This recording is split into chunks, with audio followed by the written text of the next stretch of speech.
Assalamualaikum warahmatullahi wabarakatuh. Sabi ni Ikoy Inchong, ito po ang kanyang tanong. Sabi niya, new followers po ako, Ustad.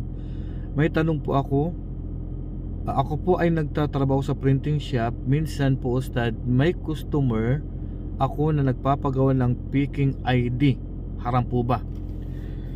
So dito po mga kapatid, nasusubok po yung mga negosyante na mga kapatiran natin na nagtatrabaho po sa mga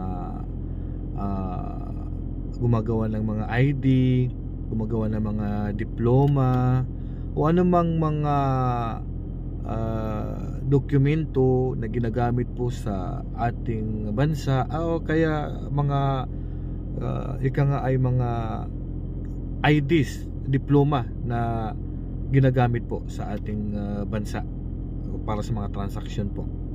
Ngayon, halimbawa ikaw po ay nagtatrabaho dyan bilang cashier o kaya ay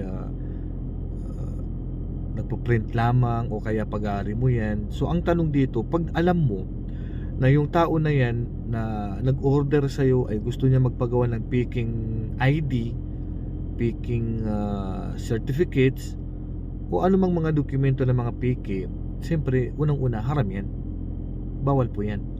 Ang propeta sallallahu alaihi wasallam sabi niya, ala unabbiukum bi akbaril kabair, gusto niyo bang balitaan ko kayo sa mga malalaking kasalanan? At kabilang dito yung syahadatu zur aw qawlu zur. Yung syahadatu zur, yung sasaksi ka sa kasinungalingan. Di ka nga kasama ka, may ipagtulungan ka sa bagay na kasinungalingan o kaya magsisinungaling ka. So bawal po yun. At katangian po ng hipokrito na kapag siya ay nagsalita, nagkwento ay kasinungalingan po. So bawal po sa ating Muslim na makikisali po sa ganyan, kasinungalingan po yan.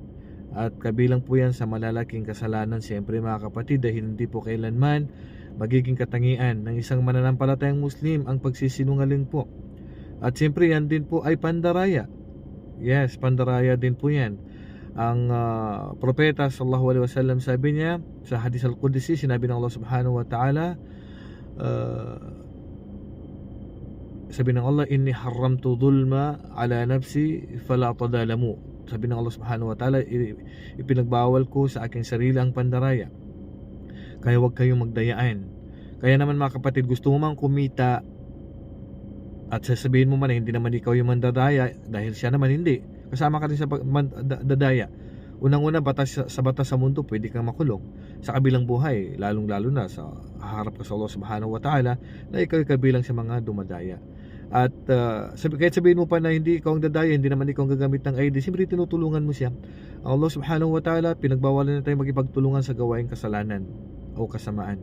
Sabi ng Allah subhanahu wa ta'ala, wala ta'awanu alal ithmi wal udwan, huwag kayong magtulungan sa mga kasalanan na mga gawaing kasalanan at mga kahalayan. Ibig sabihin, huwag tayong makipagsabwatan, huwag tayong makipagtulungan sa mga kasalanan na gawain.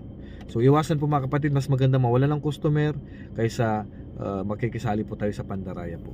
Wallahu a'lam. Assalamualaikum warahmatullahi wabarakatuh.